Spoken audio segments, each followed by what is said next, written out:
Көпчүлүк ишкерлердин эң чоң катасы оборотко ашыкча маани берүү. Сен 10 000 сом оборот кылдың, бул жакшы угулат.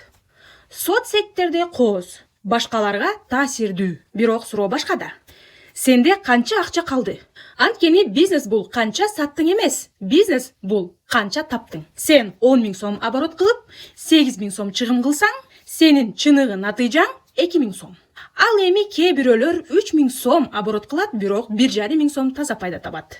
Кайсынысы жакшы? Жооп айкын. Оборот чоң болушу мүмкүн, бирок ал сенин банк эсебиңди толтурбайт. Ал болгону бир нерсени көрсөтөт. Сен канча акча өткөрдүң. Ал эми бизнес эмнени карайт? Пайда, маржа, натыйжа. Көп адамдар мен чоң компания курдум дейт, бирок чындыгында алар жөн гана көп акча айлантып жатат.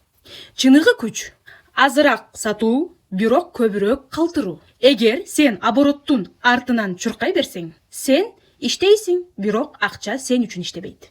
Акылдуу ишкер мындай дейт: мага көп сатуу эмес, мага көп пайда керек.